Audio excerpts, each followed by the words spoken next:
Hello అండి, శ్రోతలకు నమస్కారం. గిరిజా కళ్యాణం నవల 7వ భాగానికి స్వాగతం అండి. చదువుతున్నది లక్ష్మి.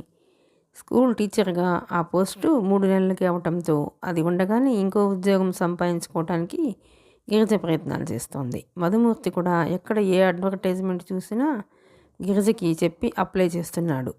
నిన్న కోఆపరేటివ్ బ్యాంకులో క్లర్క్ కావాలని పేపర్లో పడింది.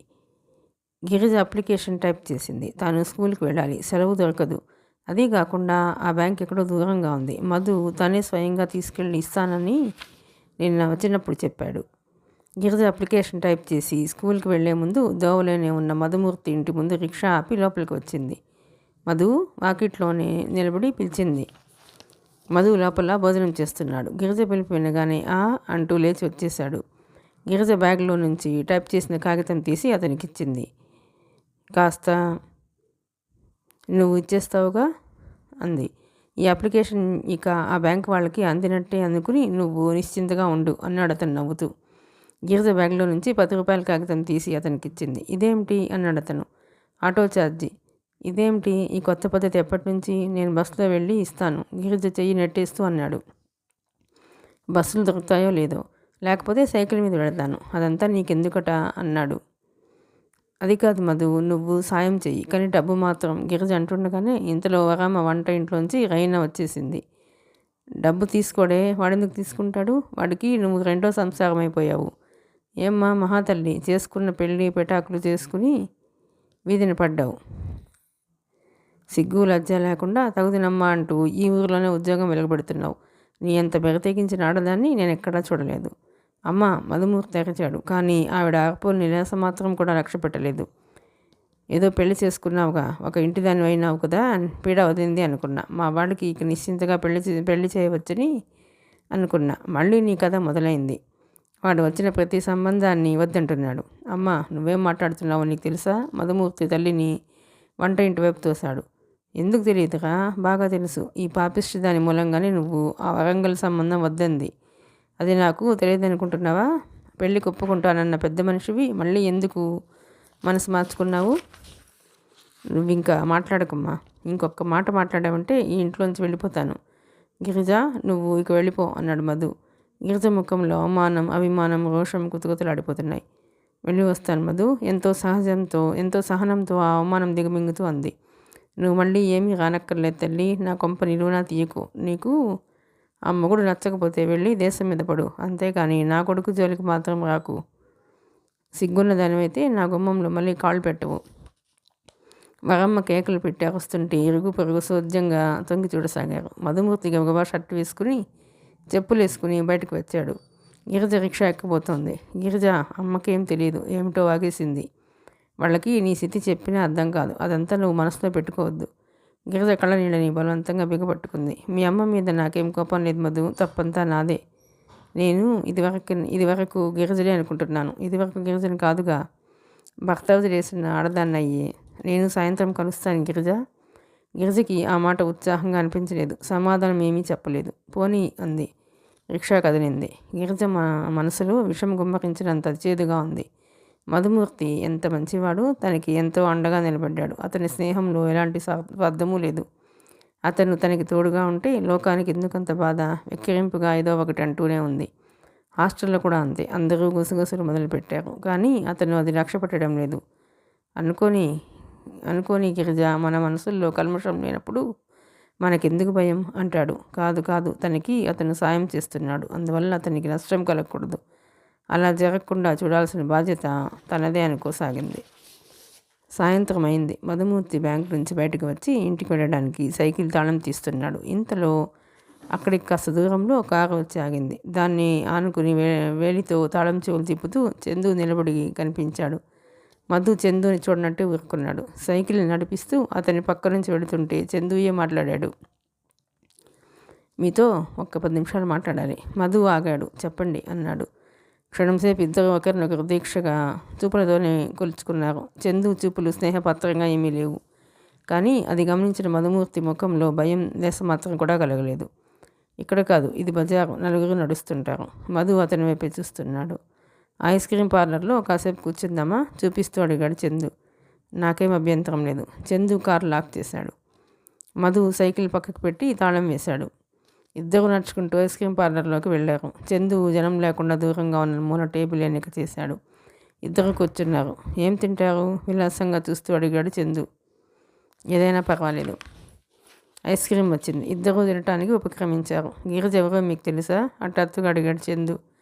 ఐస్ క్రీమ్ తింటున్న మధు ఉలిక్కి పడలేదు. అడిగిన తీరికి కంగారుగా తలెత్తి చూడలేదు. నిదానంగా తింటూ తెలుసు అన్నాడు. గిరిజ ఏమనుకుంటున్నారు? చందు కంఠంలో పదును తొంగి చూస్తోంది. నా చిన్ననాటి స్నేహితురాలు. అంతకంటే ఇంకేం కాదా? ఇప్పటి వరకు అంతకు మించి ఏం కాదు. అంటే మీ ఉద్దేశం? మీరు అడగదలుచుకున్నదేదో స్పష్టంగా సూటిగా అడగండి. అయితే చెప్పండి. గిరిజ పరువు గల కుటుంబానికి కోడలైంది. తర్వాత తలతిక్కతనంతో ఆ ఇల్లు వదిలేసి వచ్చి ఆ ఇంటి పరువుని నవ్వులపాలు చేసి ఒక్కొత్తి ఉంటుంది. దాన్ని మీరు సమర్థిస్తున్నారా? అది గిరిజ స్వవిషయం. నేను అడగను. స్నేహితుడిగా నా హద్దులేమిటో నాకు తెలుసు. గిరిజకి స్నేహితుడనని అంటున్నారు. స్నేహితుడిగా గిరిజని చక్కదిద్దాల్సిన బాధ్యత మీకేం లేదా? ఎందుకు లేదు? తప్పకుండా ఉంది. కానీ గిరిజ తప్పు పని చేస్తున్నప్పుడు కదా ఆ చక్కదిద్దటం అనే ప్రశ్న. ఇలా ఇల్లు వదిలేసి రావటం తప్పు కదా? దానికి కారణం ఏమిటో ఉంది. దానికి కారణం ఏమిటి ఉందో. గిరిజ తెలివిగల పిల్ల, బాధ్యత తెలిసిన వ్యక్తి. ఇంత బయటపడే పని చేసిందంటే దానికి తగ్గ కారణం ఉండే ఉంటుంది. అంతకంటే గత్యంతరం ఇంకేది ఉండదు. చందు మాట్లాడలేదు. దూరం నుంచి చూస్తే మధుమూర్తి నిదానస్తుడిగా మొహమాటం గలవాడిగా కనిపిస్తాడు. కానీ దగ్గరకు వచ్చి చూస్తే మాటల్లో అదేం కనిపించడం లేదు. గిరిజ ఎవరి అండలో అంత నిర్భయంగా బతకగలుగుతుందో చందుకి ఇప్పుడు బాగా అర్థమవసాగింది. మధుమూర్తి లాంటి వాళ్ళు లోకానికి తలవంచినట్టే ఉంటారు. కానీ వాళ్ళు చేయదలుచుకునేది ఏదో చేసి ఊరుకుంటారు. ఇలాంటి వాళ్ళని ఏదైనా అంటే మంచి వాళ్ళని ఆడిపోసుకుంది అనే అపవాదు లోకానికి ఎదురు తగులుతుంది. గిరిజని మీరు పెళ్లి చేసుకోవాలని అనుకుంటున్నారా? చందు ఆఖరి మాటగా అడిగాడు. ఇప్పుడు కూడా మధు కాస్తంత కూడా తొణకలేదు. క్షణమాగన్నాడు. నేను అనుకున్న దానివల్ల ఈషన్ మాత్రం కూడా ప్రయోజనం లేదు. అలాంటిది ఏదైనా గిరిజ అనుకోవాలి. చందు గుండెల్లో మంటలాంటిది రగులుతోంది. అతనికి అకారణంగా అందరి మీద కోపం వస్తుంది. ఇప్పుడు కూడా అంతే జరిగింది. మధుమూర్తి మీద కోపం వచ్చింది. అతను లేస్తూ హెచ్చరిస్తున్నట్టుగా అన్నాడు. గిరిజ నా భార్య. ఎప్పటికైనా గిరిజని ఏ విధంగానైనా ఇంటికి తీసుకువెళ్ళి తీర్తాను. ఆ సంగతి మీరు బాగా గుర్తుపెట్టుకోండి. మధుమూర్తి లేచి కరచాలనం కోసం చేయి చాచాడు. అలాంటి క్షణమే వస్తే గిరిజ స్నేహితుడిగా నాకంటే సంతోషపడేవాళ్ళు ఈ ప్రపంచంలో ఇంకెవరూ ఉండరు. మీరు నమ్మండి. చందు చేయి అందుకుని తనే ఊపాడు. ఈసారి తెల్లబోవటం చందు వంతైంది. ఏమిటి మనిషి ధోరణి? బొత్తిగా అంతుపట్టడం లేదు. ఒక నిమిషంలో గిరిజని పెళ్లి చేసుకోవటం ఇష్టమైనట్లు మాట్లాడతాడు. ఇంకో నిమిషంలో ఆమె కాపురం చక్కబడితే సంతోషించే వ్యక్తి తనేనంటాడు. ఈ రెండింటిలో ఏది జరిగినా అతనికి ఇష్టమేనా? ఇద్దరు బయటకు వచ్చారు. చందు కారు తీసుకుని వెళ్ళిపోయాడు. అతనికి వ్యూ మిర్రర్లో వెనక్కి సైకిల్ మీద మధు రావటం కనిపిస్తూనే ఉంది. అతను క్రమంగా దూరమయ్యాడు. గిరిజ చప్పునరా నీ సైకిల్ ఫ్రెండ్ వచ్చాడు. పారిజాతం వచ్చి పిలిచింది. మధువుని సైకిల్ ఫ్రెండ్ అని, చందుని కార్ ఫ్రెండ్ అని అంటుంది. నేను లేనని చెప్పు పారు, ప్లీజ్. మంచిదానివి కదూ అంది గిరిజ. నువ్వు లేవని చెప్పటమా? ఎందుకని? అంది పారు ఆశ్చర్యంగా. మా తల్లివిగా నన్ను ఇంకేం తర్కించకు. గడ్డం పట్టుకుని ప్రతిపలాడింది. సరేలే. పారిజాతం వెళ్ళిపోయింది. 10 నిమిషాల్లో మళ్ళీ తిరిగి వచ్చింది. గిరిజ, అతనికి నువ్వు లోపల ఉన్నావని తెలుసట. అతను ఊరు వెళుతున్నాడుట. నీతో ఏదో మాట్లాడి వెళ్ళాలిట. అబ్బా వద్దు, నువ్వు ఉన్నావని చెప్పేశానంది. గిరిజ గత్యంతరం నిందాలా విజిటర్స్ రూమ్లోకి వచ్చింది. అక్కడ మధుమూర్తి నిలబడి ఉన్నాడు. గిరిజ అతని వైపు సూటిగా చూడలేదు. ఏమిటి మధు అంది. నేను ఈరోజు ఊరు వెళుతున్నాను అన్నాడు అతను. ఏ ఊరు? నంద్యాల. ఎందుకు? పెళ్లి చూపులక? నవ్వు ముఖంతో అంది. నాకు అక్కడికి ట్రాన్స్ఫర్ అయింది. జాయిన్ అవ్వటానికి వెళుతున్నాను. గిరిజ గబాలన తలెత్తి చూసింది. ట్రాన్స్ఫరా? అదేమిటి? 3 ఏళ్ల వరకు ట్రాన్స్ఫర్ ఉండదని మొన్ననేగా చెప్పావు. ఇంత హఠాత్తుగా ట్రాన్స్ఫర్ ఎలా అయింది? మధు వేలెత్తి పైకి చూపించాడు. ఆ పెరుమాళ్ళకే ఇరుక. మా పక్క సీటు అతను చెప్పడం అతను సందేహంగా ఆగాడు. ఎవరైనా నీకు ట్రాన్స్ఫర్ చేయించారనా? అవును. చందుయేగా? నాకు తెలియదు గిరిజ. ఏదైనా నేను వెళ్ళి జాయిన్ అయి తీరాలి. సెలవు పెట్టేందుకు కూడా వీల్లేదు. నా మూలంగా నీకు ఎన్ని బాధలు కదూ. గిరిజ కళ్ళలో నీళ్ళు వచ్చేస్తాయి. మధు దగ్గరికి వచ్చాడు. చిచి, ఏం మాటది? అదిగో అమ్మాయి గారి ధైర్యం ఏమైపోయింది? గిరిజ కన్నీళ్ళు తెచ్చుకుంటూ అంది. బోటు అన్ని పక్కల చిల్లులు పడి నడి సముద్రంలో మునిగిపోతుంటే ఇంకెక్కడి ధైర్యం మధు? మధ్యాహ్నం నుంచి నీకు ఈ కబురు ఎలా చెప్పాలని సతమతమవుతున్నాను. మీ ఇంటికి రావాలంటే మీ అమ్మ ఏం అనుకుంటుందోనని భయం. ఏమైంది గిరిజ? ఏం జరిగింది? నా ఉద్యోగం పోయింది. నిజంగానా? తెల్లబోతూ అడిగాడు. అవును, ఈరోజు నేను వెళ్ళగానే హెడ్ మిస్ట్రెస్ పిలిచింది. ఏమిటో అనుకుని వెళ్ళాను. విజిటింగ్ కార్డ్స్ నా చేతికి ఇచ్చింది. నా టీచింగ్ వాళ్ళకి సంతృప్తికరంగా లేదుట. నా ప్రవర్తన కూడా వాళ్ళ స్కూల్కి ఉన్న మంచి పేరుకి భంగకరంగా ఉందిట. ఇంకెవరినో అపాయింట్ చేస్తున్నారట. ఇదేమిటి? క్రితం వారమేగా నీ టీచింగ్ చాలా బాగుందని, మెచ్చుకుందని సంతోషంగా చెప్పావు. అవును, హఠాత్తుగా ఎవరో ఆవిడ అభిప్రాయం మార్చేశారు. పారిజాతం అనటం, మొన్న పారిజాతం ఆవిడ దగ్గర ఉండగానే ఆవిడకి ఫోన్ వచ్చిందట. ఎవరో నా గురించి ఆరా తీశారట. పారిజాతానికి అప్పుడే అనుమానం వేసిందట. కానీ హెడ్ మిస్ట్రెస్ మంచిది కదా, నన్ను తీసివేయదని అనుకుందిట. మధు నిట్టూచాడు. బాగుంది. నా ఉద్యోగం ఈ ఊరి నుంచి ట్రాన్స్ఫర్ అయింది. నీ ఉద్యోగం పోయింది. మన ఇద్దరిని దూరం చేయడానికి ఇదెవరో కావాలని చేసిన పని అని తెలుస్తోంది. గిరిజ పెదవుల మీద విరక్తి నిండిన చిరునవ్వు మెదిలింది. వాళ్ళు ఇంతే చేయగలరు, కానీ మనకి ఒకరి పట్ల ఒకరికి ఉన్న అభిమానం తుంచివేయలేరు కదా. అయితే నువ్వు ఊరు వెళుతున్నావు అన్నమాట. నంద్యాల వెళుతున్నావా? అబ్బా, ఎంత దూరం! గిరిజ, మనసుల దగ్గర అయితే దూరం ప్రసక్తే లేదంటారు. నేను ఎక్కడున్నా నీ దగ్గర ఉన్నట్లే అనుకో. కాకితో కబురు చేస్తున్నా వచ్చి వాళ్తాను. చూడు, ఉద్యోగం పోయిందని కాస్త కూడా దిగులు పడవద్దు. నీ ఉద్యోగం పోయినా నా ఉద్యోగం ఉందిగా. మధు గిరిజ చేతుల్లోకి తలదించుకుంది. నువ్వింత ధైర్యపడితే నేను వెళ్ళను. ముందే చెప్తున్నాను. లేదు, నేను అధైర్యపడను. నువ్వు వెళ్ళిరా, కళ్ళు చుచ్చుకుంటూ అంది. గిరిజ, స్నేహం అంటే ఏమిటి? జీవితంలో వ్యతిరేక పరిస్థితులు బలంగా ఎదురైనప్పుడు కృంగిపోకుండా ఒకరికొకరు చేయి తీర్చుకోవటం, అంతేగా? అంతే మధు, అంతే. నువ్వు ఇంతగా బెంబేలు పడాల్సిన విషయం ఇందులో నాకేం కనిపించటం లేదు. చూడు, ప్రతి వాళ్ళ జీవితంలోనూ సమస్యలు కెరటాల్లా వచ్చి పడతాయి. అప్పుడే వాళ్ళు బలంగా నిలదొక్కుని నిలబడగలగాలి. అలా నిలబడగలిగితే జీవితం అనేది మళ్ళీ ఉంటుంది. లేకపోతే ఏముంది? కెరటంతో పాటు సముద్రంలోకి కొట్టుకుపోయి మన ఉనికిని మనం కోల్పోవటమేగా. నిజమే మధు. నా బాధ ఏమిటంటే చందుకి ఏనంటే అభిమానం ప్రేమ లేనప్పుడు మా నాన్న నన్ను ఎందుకు వదిలేయకూడదు? నన్ను ఎందుకు ఇలా వెంటాడాలి? అది పురుషత్వపు అహంకారం చేసే హఠం, అంతకంటే ఇంకేం లేదు. ఆడపిల్లవి, అతని డబ్బుని కాదని వచ్చి ఇంత ధైర్యంగా నువ్వు నిలబెట్టడం, అది అతను అవమానంగా భావిస్తున్నాడు. గిరిజ, నీ ధైర్యం ప్రతి ఆడపిల్లకి ఆదర్శం కావాలి. ఆడపిల్లంటే కేవలం నేను ఆడపిల్లనే అనే పిరికితనం పోకూడదు. నేను మనిషినే అన్నట్టు జీవితంలో ఎగుడు దిగుడని ఎదుర్కోవాలి. ఈ రోజుల్లో ప్రతి ఆడపిల్ల చదువు, సంస్కారం, ఆలంబన చేసుకుని మగవాడు లేకపోయినా బ్రతకగలను అనే ధీమా కలిగి ఉండాలి. ఏ దేశంలో ఆడపిల్ల ఇంత చైతన్యవంతంగా ఉంటుందో ఆ దేశానికి వాళ్ళు వెళ్ళలేని రత్నాలుగా శోభిస్తారు. మధు, నువ్వు ఎంత మంచివాడివి. దేవుడు 1000 సంవత్సరాల పాటు నిన్ను చల్లగా చూడాలి. ఆ దేవుడు ఎంత మంచివాడు గిరిజ. నీలాంటి స్నేహమయిని నాకు జీవితంలో ప్రసాదించాడు. ఇక నేను వెళ్ళిరానా? వెళ్ళు. అధైర్యపడవుగా? నాకు ఎప్పుడైనా అలా అనిపిస్తే నిన్ను గుర్తు చేసుకుంటాను. నాకు మధు ఉండగా నాకేం భయం అనుకుంటాను. వెరీ గుడ్, అలా ఉండాలి. నువ్వు ఎప్పుడు అలాగే గుర్తు చేసుకోవాలి. నేను వెళ్ళగానే చేసే మొదటి పని ఏమిటో తెలుసా? నీకు ఉత్తరం రాస్తాను. నువ్వు జవాబు రాస్తావుగా? తప్పకుండా. నీ ఉత్తరం కోసం ఎదురు చూస్తాను. మధు వెళ్ళిపోయాడు. గిరిజ గేటు వరకు అతన్ని సాగనంపి వచ్చింది. అతను వెళుతుంటే వీధి చివర కనుమరుగయ్యే వరకు తదేకంగా చూసింది. అతను దూరమైపోతుంటే మనసంతా ఏదో బలం పోగొట్టుకున్నట్టుగా దీనంగా అనిపించింది. మధు ఎంత మంచివాడు. మగవాళ్ళల్లో 100కి ఒక్కరైనా అలాంటి సహృదయులు ఉంటే ఎంత బాగుంటుంది. మధు లాంటి వాళ్ళ దగ్గర ఆడపిల్లలకి ఆత్మ సంయమన శక్తి పెరుగుతుంది. ఆడపిల్లకి ఒంటరితనపు ఎడారుల్లో వీళ్ళు వయాశిస్సులు లాంటి వాళ్ళు. ఆ చల్లని నీడను ఎంతగానైనా సేద తీరవచ్చు. గిరిజ మెల్లగా మెట్లెక్కి హాస్టల్ లోపలికి వచ్చింది. మర్నాడు ఉదయం 9 గంటల వేళ. గిరిజ చీరలని ఉతికి తాడు మీద వరుసగా ఆరేస్తోంది. మధు ఈ పాటికి ఎప్పుడో నంద్యాల చేరి ఉంటాడు. ఆఫీస్కి వెళ్ళకముందే అతనికి ఉత్తరం రాస్తాడు. అతనికి ఏమని జవాబు రాయాలో ఊహించుకుంటోంది. ఈసారి ఉత్తరంలో ప్రియమిత్రమా అని సంబోధిస్తే ఏమంటాడో చూడాలి.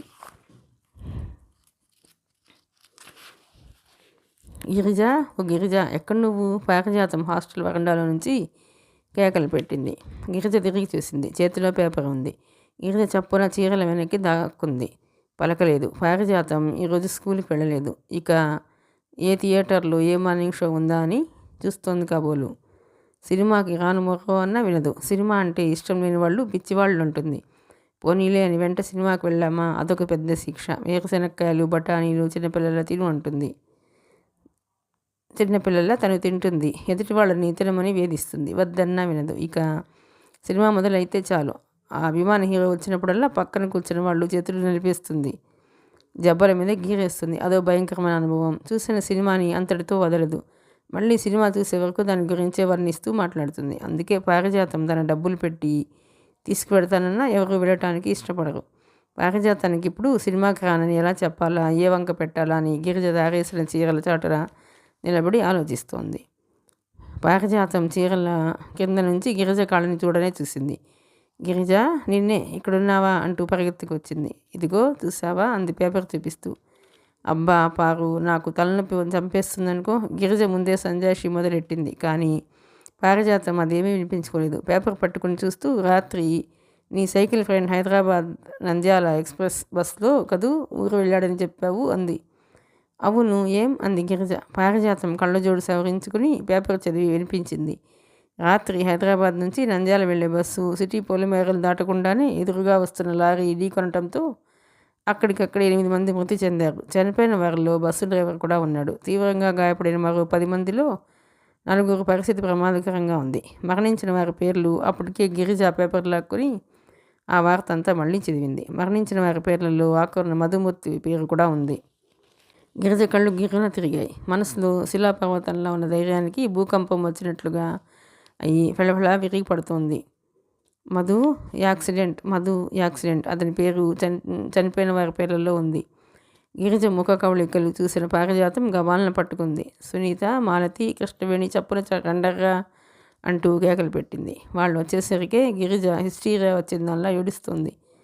అబద్ధం, ఇది అబద్ధం అని అరుస్తోంది. ఆ పేపర్ ముఖానికి వేసి కొట్టుకుంటోంది. దాదాపు గంట తర్వాత గిరిజ ముఖం మీద బోర్లా పడుకుని దిండిలో తలదూచుకుని ఇంకా వెక్కి వెక్కి ఏడుస్తూనే ఉంది. మధుమూర్తి ఊరు వెళ్లే ముందు అన్న ప్రతి మాట గుర్తుకొస్తుంది. ఇంకా నిన్న సాయంత్రం అతన్ని పంపేటప్పుడు గేటు దగ్గర వెళతాను గిరిజ అని చెబుతుంటే ఆ చారల షర్టు, నీరెండలో మెరుస్తున్న కళ్ళద్దాలు ఇవే గుర్తుకొస్తున్నాయి. అతను వెళ్ళిపోతుంటే ఈ వీధి మలుపు తిరిగే వరకు చూసిన దృశ్యం గుర్తుకు వచ్చింది. అప్పుడే తనకి ఏదో వెలితిగా అనిపించింది. అది తనకేనా, అది దీనికేనా? భగవంతుడా, ఎందుకులా శిక్షిస్తున్నావు? నేనేం పాపం చేశానని నా జీవితంలో ఉన్న ఒక్క ఆలంబనని పెరిగి పారేసి తమాషా చూస్తున్నావు. గిరిజ పక్కలో కూర్చుని ఓదారుస్తూ కన్నీళ్లు పెట్టుకుంటూ పారిజాతం అంది. పాపిష్టిదాన్ని, నేను ఇంతవరకు పెళ్లి చేసుకుందామని అనుకున్న 4 చనిపోయారు. ఇతని గురించి అనుకోకుండా ఉండాల్సింది. ఇతను కూడా పోయాడు అంటోంది. 2 రోజుల అనంతరం గిరిజ సాయంత్రం వేళ జనసమ్మర్దం అంతగా లేని రోడ్డు మీద నడుస్తోంది. హాస్టల్ చాలా దూరం ఉంది. అయినా బస్సులో వెళ్ళటం లేదు. బస్సులో వెళ్ళాలంటే ₹100 అవుతుంది. ప్యాకేజీ కంపెనీ వాళ్ళు క్లర్క్ కావాలని పేపర్లో ప్రకటన ఇచ్చారు.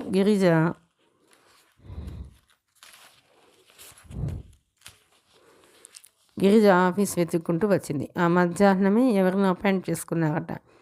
ఎప్పుడు అంతే, కొన్ని గంటలు ఆలస్యమైతే అందాల్సిన అవకాశం జారిపోతుంది. సారీ మేడం, ఈసారి ఏదైనా అవకాశం ఉంటే తప్పకుండా మీకు మొదటి ఛాన్స్ ఇస్తాం అన్నాడు మేనేజర్. గిరిజ ఉస్సూరంటూ లేచింది. ఈ దొరకని ఉద్యోగం కోసం ₹2 ఖర్చు చేసుకుని ఈ అడ్రస్ వెతుక్కుంటూ ఇంత దూరం వచ్చింది. వచ్చేటప్పుడు ఉద్యోగం దొరుకుతుందేమోనని ఆశ గిరిజకి ఇంత దూరం వచ్చే శక్తిని ప్రసాదించింది. కానీ ఇప్పుడు అదంతా పోయినట్లుగా ఉంది. బస్సులో ఎక్కి ఇంకో ₹100 వృధా చేయదలుచుకోలేదు. అందుకే మెల్లగా నడక సాగించింది. అరగంటలో కాకపోతే గంటన్నరకి హాస్టల్కి చేరుకుంటుంది. ఇంతలో ముడుచుకుపోయేదేముంది? గిరిజ నడుస్తోంది. ఒళ్ళు తూలుతోంది. కళ్ళు తిరుగుతున్నాయి. అయినా లక్ష్య పెట్టకుండా నడుస్తోంది. 2 రోజుల నుంచి గిరిజకి జ్వరం వస్తుంది. ఎంత ప్రయత్నించినా ఎక్కడా ఉద్యోగమే దొరకలేదు. రవి ఉత్తరం రాశాడు. స్కూల్ ఫీజు కట్టాలట. సాయన్న పుణ్యమా అని తనకి వచ్చే ఉత్తరాలు ఈ అడ్రస్కి పంపించాడు. రవికి ఇంకా ఇదేం తెలియదు. తనకు ఉద్యోగం దొరకగానే తెలియజేద్దామని ఊరుకుంది. ఈ లోపల వాడికి ఎలాగూ వేసవి సెలవులు వచ్చేస్తాయి. నిన్ననే హాస్టల్ వార్డెన్ పిలిచి చెప్పేసింది. గిరిజ, నువ్వు కిందటి నెల కూడా డబ్బు కట్టలేదు. 4 రోజులు టైం ఇస్తున్నాను. కడితే డబ్బు కట్టి ఉండు, లేదంటే ఖాళీ చేసి వెళ్ళిపో. అలాగే మేడం అనేసి యువతలకు వచ్చేసింది. రవికి ఫీజు పంపాలి. తను ఉండే హాస్టల్కి డబ్బు కట్టాలి. తనకి ఉద్యోగం లేదు, చేతిలో డబ్బు లేదు. ఈ 4 రోజుల నుండి పారిజాతం సాయం చేసింది కాబట్టి ఈ మాత్రంగా నిలబడగలిగింది. హాస్టల్లో ఇంకా 2-3 పిల్లల దగ్గర కూడా డబ్బు అప్పు తీసుకుంది. ఇదిగాక నిన్నటి నుంచి జ్వరం వస్తుంది. గిరిజకి ఏం చేయాలో తోచలేదు. ఒకటి మాత్రం బాగా అర్థమవుతుంది. ఈ ప్రపంచంలో నీతి, అభిమానం అన్నీ డబ్బు తర్వాతనే అనిపించసాగింది. అది మానవ మనుగడకు మూల సూత్రం. ఈ మాత్రం పటిష్టంగా ఉంటేనే మిగతావన్నీ అలా ఆచరించగలిగేది. ఇది లేనప్పుడు మనిషి తన అస్తిత్వమే పోగొట్టుకునేటంత అఘాతం ఏర్పడుతుంది. తన జీవితంలో ఒక ఎదురు దెబ్బ తగిలింది. దానికి తట్టుకుని స్థిరంగా నిలబడాలని విశ్వప్రయత్నం చేస్తుంది. కానీ డబ్బు అండలేకపోతే అది అసంభవంగా అనిపిస్తుంది. డబ్బు ఉంటే సొంత తల్లిదండ్రులు ఉన్నట్లు, డబ్బు ఉంటే 10 మంది ప్రాణమిత్రులు ఉన్నంత బలం, డబ్బు ఉంటేనే మనస్థైర్యం. ఈ డబ్బే మనిషి అభిమానాన్ని కోటగోడలా రక్షిస్తుంది. అది లేని రోజున మనిషికి కాళ్ళ క్రింద భూమి అయినట్లే. గిరిజకి మాటిమాటికి మధుమూర్తి గుర్తుకు వస్తున్నాడు. అహర్నిశలు అతని మాటలే పాఠంలా నెమరు వేసుకుంటోంది. గిరిజ ప్రతి వాళ్ళ జీవితంలోనూ సమస్యలు కెరటాల్లా వచ్చి పడతాయి.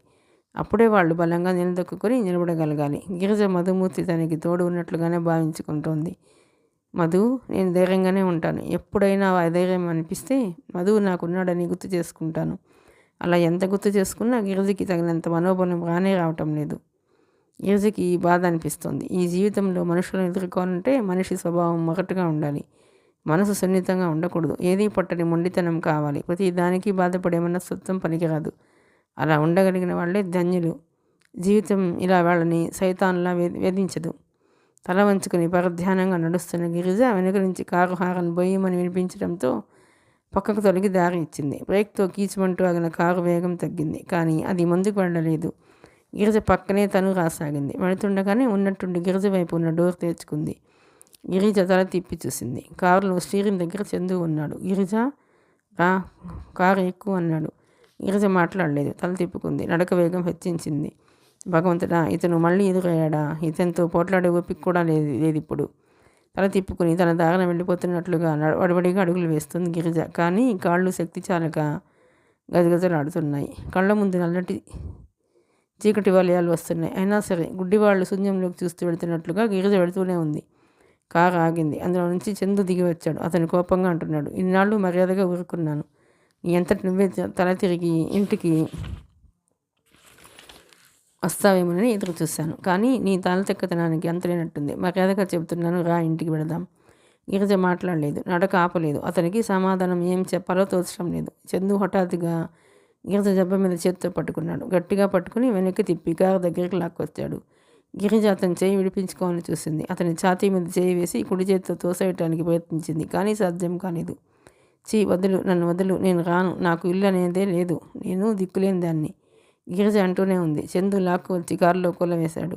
గిరిజ దిగిపోతుంటే భుజాల మీద చేతులు వేసి అదిం పెట్టాడు. రోడ్డును పోయి అందరూ ఆగి విచిత్రంగా ఏమిటా ఇది అన్నట్లు చూడసాగారు. చూడు, అందరూ ఎలా చూస్తున్నారో పళ్ళ బిగున అన్నాడు అతను. కారులో వచ్చి అతను కూర్చోబోయేసరికి గిరిజ కారు డోర్ తెరిచి దిగిపోయింది. అతను ఎడం చెయ్యి చాచి గిరిజ చేయి పట్టుకుని ఆపాడు. కారు స్టార్ట్ చేశాడు. కారు వెళుతోంది. గిరిజ అతని చేయి విడిపించుకోవటానికి పెనుగులాడుతుంది. అతను ఒక చేత్తో గిరిజను ఆపడానికి ప్రయత్నిస్తూ మరో చేత్తో ఎదురుగా వచ్చే ట్రాఫిక్ తప్పించడానికి ప్రయత్నం చేస్తున్నాడు. ఇద్దరికీ పెనుగులాట బాగానే జరిగింది. హఠాత్తుగా ఎదురుగా లారీ వచ్చింది. చందు గిరిజను వదిలేసి 2 చేతులతో స్టీరింగ్ పట్టుకుని కారుని పక్కకు తిప్పాడు. కారు పేవ్మెంట్ దగ్గరగా వచ్చింది. గిరిజ గబాన డోర్ తెచ్చుకొని దిగేసింది. వెళుతున్న కారులోంచి దిగటంతో గిరిజ తూలి పేవ్మెంట్ మీద బోర్లా పడింది. చందు క్షణం సేపు తెల్లబోయాడు. కారు ఆఫ్ చేసి దిగి వచ్చాడు. గిరిజ లేవటానికి ప్రయత్నిస్తోంది. పేవ్మెంట్ మన తగిలి నుదుట గాయమై రక్తం బుటబుటా కారుతోంది. అతను అప్రతిభుడైనట్లుగా చూశాడు. వచ్చి గబాలన 2 భుజాలు పట్టుకుని లేవదీశాడు. గిరిజ అతన్ని వదిలించుకోవటమే తన ధ్యేయం అన్నట్లు విధించుకుంటోంది.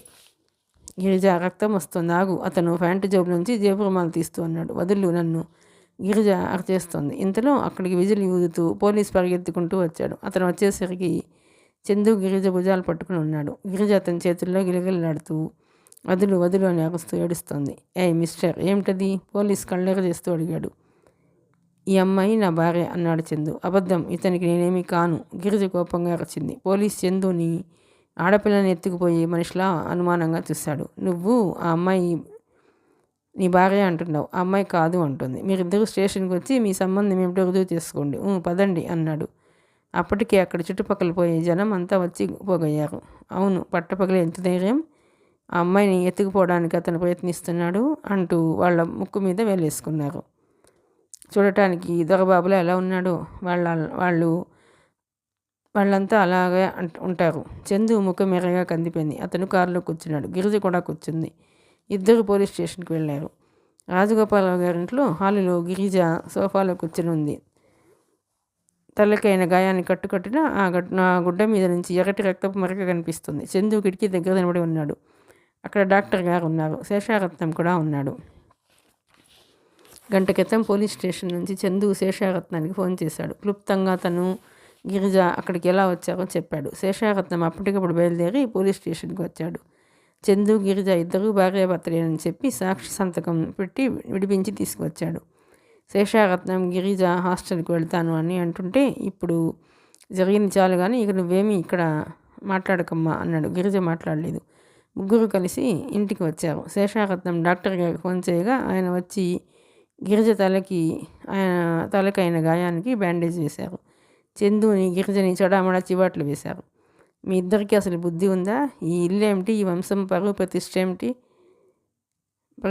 పరువు ప్రతిష్టలు ఏమిటి? మీరు చేసే ఈ పనులేమిటి? మీరు పోట్లాడదలుచుకుంటే ఇంట్లో ఉండి ఇష్టం వచ్చినట్లు పోట్లాడుకోండి. నలుగురిలో నవ్వుల పాలేటి ఇదేమిటి? వర్కర్స్ ఏమనుకుంటారు? గిరిజ, నీకైనా కాస్త మతి ఉండాలి. వాడు ఏదైనా తెలివి తక్కువగా ప్రవర్తించాడనుకో మా అందరికీ చెప్పి మా చేత బుద్ధి చెప్పించాలి. వాడికి బుద్ధి వచ్చేట్టు చేయడానికి పెద్దవాళ్ళం ఏం లేమా? నువ్వు నీ ఇష్టం వచ్చినట్టు వీధికి ఎక్కడమేనా? ఇది పరువు గల ఆడపిల్ల చేసే పనేనా? గిరిజ తలెత్తలేదు. మాట్లాడకుండా కూర్చుంది. శేషారత్నం చందు వైపు తిరిగాడు. చందు, నీకు కూడా గట్టిగా చెప్తున్నాను. ఆ అమ్మాయిని నువ్వేం బాధ పెట్టావో అలాంటి పనులు ఇక ముందు చేయనని నాకు మాట ఇవ్వు. కిటికీ దగ్గర తినబడి చందు వెనక్కి తిరగకుండానే అన్నాడు. అంకుల్, తను ఏ మాట కావాలని అడుగుతుందో అడగమనండి, నేను ఇస్తాను. ఫర్ గాడ్స్ సేక్ ఈ నవ్వులాట బతుకి ఇక స్వస్తి చెప్పమనండి. ఆయన గిరిజ వైపు తిరిగారు. ఏం గిరిజ, ఏమంటావు? గిరిజ మాట్లాడలేదు. శేషారత్నం ఇద్దరి వైపు చూస్తూ అన్నారు. నేను మీ ఇద్దరికి ఒక రాజీ మార్గం చెబుతున్నాను. మీరిద్దరూ జరిగిన గతం నాస్తి అనుకుని మీ అభిప్రాయ భేదాలు మర్చిపోయి 3 నెలలు కలిసి ఉండండి. ఒక్క రోజు కూడా పోట్లాడుకోవద్దు. 3 నెలల అనంతరం మీ ఇద్దరికి ఇంకా ఒకరంటే ఒకరికి ఇలాగే వ్యతిరేక భావం ఉంటే నేనే స్వయంగా మీకు విడాకులు ఇప్పించి ఏర్పాటు చేస్తాను. సరేనా? ఏం డాక్టర్ గారు, నా సలహా బాగుందా అన్నారు ఆయన. బేషుగ్గా ఉంది అన్నారు డాక్టర్ గారు. ఏరా చందు, ఏమంటావు అని అడిగాడు శేషారత్నం. నాకేం అభ్యంతరం లేదు, తను అడగండి అన్నాడు చందు. ఏమ్మా గిరిజ, ఏమిటి? గిరిజ తలెత్తింది. మీరు చెప్పిన పద్ధతి వినటానికి నేను సిద్ధమే, కానీ దానికి ముందు కొన్ని షరతులకి ఆయన ఒప్పుకోవాలి. ఏమిటో అవి చెప్పమ్మా. చందు బిగబట్టినట్టుగా వింటున్నాడు. గిరిజ తన షరతులు చెప్పింది. ఈ 3 నెలలు ఆయన గుర్రపు పందాలకు వెళ్ళకూడదు. చందు నిటారుగా అయ్యాడు. కంపెనీ వ్యవహారాలు తనే స్వయంగా చూసుకోవాలి. వెళితే కంపెనీకి, లేకపోతే ఇంట్లోనే ఉండాలి. తర్వాత అన్నాడు శేషారత్నం. స్నేహితులని అస్సలు కలవకూడదు. వారికి ఫోన్ చేయకూడదు, మాట్లాడకూడదు, క్లబ్లకు వెళ్ళకూడదు, ఊళ్ళు అసలే వెళ్ళకూడదు. చందు గిరిన వెనక్కి తిరిగారు. ఇంపాసిబుల్, నెవ్వర్ గట్టిగా అన్నాడు. ఆ మాటలు వినగానే గిరిజ పక్కన పడేసి ఉన్న బ్యాగ్ తీసుకుంది. సోఫాలో నుంచి లేచింది. నేను ఇక వెళతాను. కూర్చో ఆగాగు, శేషారత్నం కంగారుగా అన్నాడు. గుమ్మం వైపు వెళ్ళటానికి అడుగు వేసిన గిరిజ ఆగింది, కానీ కూర్చోలేదు. శేషారత్నం చందు వైపు తిరిగాడు. చందు, నువ్వు తొందరపడి మాట్లాడుకు. చందు ఆయన్ని మాట్లాడనీయకుండా మధ్యలో ఆపేశాడు. No uncle, no. తను పగ్గాలు వేసి నన్ను బంధించాలని అనుకుంటోంది. భర్త అంటే చేతిలో దారం పట్టుకుని ఎగిరేసి గాలిపటం కాదని తెలుసుకోమనండి. గిరిజ శేషారత్నం వైపు తిరిగింది. భార్య అంటే మానాభిమానాలు లేని రబ్బర్ బొమ్మ కాదని చెప్పండి. అబ్బబ్బా, మీ ఇద్దరుగానే ఉన్నారు. గిరిజ, నువ్వు ఇలా కూర్చో. చందు, నువ్వు కూడా కూర్చో. మీకు మీ తాతయ్య ప్రాణ స్నేహితునిగా నా మీద ఏమాత్రమైన గౌరవం ఉంటే ఈ ఒక్కసారికి నేను చెప్పేది వినండి. డాక్టర్ గారు కూడా కల్పించుకున్నారు. చందు, నీ గురించి మేము ఎందుకు ఆదుర్దాపడుతున్నామో ఒక్కసారి ఆలోచించు. అంకుల్ నీ మంచికి చెబుతున్నారని కాస్త విను. సరే చెప్పండి అన్నాడు చందు. గిరిజ కూడా చూస్తోంది. శేషారత్నం చేతులు కట్టుకుని అటు ఇటు తిరుగుతూ అన్నాడు. చందు, ఈ 3 నెలల కాలంలో నువ్వు గిరిజ పెట్టిన షరతులన్నీ ఒప్పుకొని తీరాలి. ఆ తర్వాత నీ ఇష్టం. ఇది నేను చెబుతున్న మాట కాదు, మీ తాతయ్య మాట మీద గౌరవం అనుకో. నువ్వు ఈ షరతులకు ఒప్పుకో. గిరిజ పట్ల ఏదైనా షరతులు ఉంటే చెప్పు, తను ఒప్పుకుంటుంది. చందు క్షణం ఆలోచించాడు. కసిగా అన్నాడు, సరే, నేను మీరు చెప్పినట్టే వాటికి అంగీకరిస్తున్నాను. నా మాట కూడా వినండి. చెప్పు, ఏమిటది? ఈ 3 నెలలు తను కూడా ఈ ఇంట్లోంచి బయటకు కదలకూడదు. నాతో పేక ఆడాలి. నాకు పేక పట్టుకోవడమే తెలియదు అంది గిరిజ. అబ్బా, వాడు నేర్పుతాడులేవమ్మా అన్నాడు శేషారత్నం. నాకు వంట చేసి తనే భోజనం పెట్టాలి. నా పనులని తనే చూడాలి. కానీ ఊరికే కాదు, నెలకి నేను తనకి జీతం ఇస్తాను, అది తీసుకోవాలి. అంటే అంటే నేను పని మనిషినా? గిరిజ చరువున లేవబోయింది. అబ్బా గిరిజ, భర్తకి వంట చేసి భోజనం తినిపించినంత మాత్రాన పని మనిషి అయితే మన కుటుంబాల్లో భార్యలు లేరు, అందరూ పని మనుషులు అన్నమాటే. నువ్వు ఒప్పుకో. మొత్తానికి డాక్టర్ గారు శేషారత్నం ఇద్దరు కలిసి గిరిజ చందువులు ఇద్దరు ఒకరికి ఒకరు పెట్టిన షరతులు పాటించేలా ఒప్పించారు. ఇక మేము వస్తాం అంటూ శేషారత్నం లేచాడు. నన్ను కాస్త ఆ గోకుల్దాస్ ఇంటి దగ్గర దింపి వెళ్ళు అన్నారు డాక్టర్ గారు. ఆయన వెళ్లే ముందు చందుతో చెప్పారు, చందు, ఈ అమ్మాయి చాలా నీరసంగా ఉంది, బాగా జ్వరం కూడా వచ్చింది, బాగా రెస్ట్ తీసుకునేలా చూడు. గిరిజ, ఆ మందులు వేసుకో, నేను రేపు మళ్ళీ వచ్చి చూస్తాను అన్నారు. వాళ్ళిద్దరూ వెళ్ళిపోయారు. చందు దింపి రావడానికి వెళ్ళాడు. వాళ్ళు వెళ్ళగానే అంతవరకు లోపల గుమ్మం దగ్గర ఉన్న సాయన్న గిరిజ దగ్గరికి వచ్చాడు. అతని కళ్ళు చెమర్చి ఉన్నాయి. అమ్మా, మీరు ఇప్పటికైనా ఇంటికి రావటం ఎంత మంచి పను. పెద్దయ్య గారు పోయారు. చిన్నబాబుకి ఇంటి గొడవ ఏం తెలియదు. ఈ 6 నెలల్లో ఎంత డబ్బు నష్టమైందో తెలుసా? మీరు చిన్నబాబుని సాధించదలుచుకుంటే ఇంట్లో ఉండి సాధించండి అమ్మా. ఇల్లు మాత్రం విడిచి వెళ్ళకండి. ఇది అందరి పెత్తనాలతో కుక్కలు చింపిన విస్తరైపోతుందన్నాడు.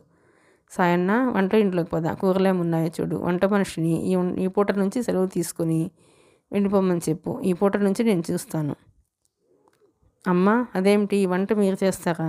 మీకు ఒంట్లో బాగాలేదు, డాక్టర్ గారు విశ్రాంతి తీసుకోవాలని చెప్పారుగా అమ్మా అన్నాడు. పర్వాలేదు సాయన్న, నాకు పని చేస్తుంటేనే బలం వస్తుంది, ఊరికే ఉంటే నీరసం వస్తుంది అంటూ లేచింది.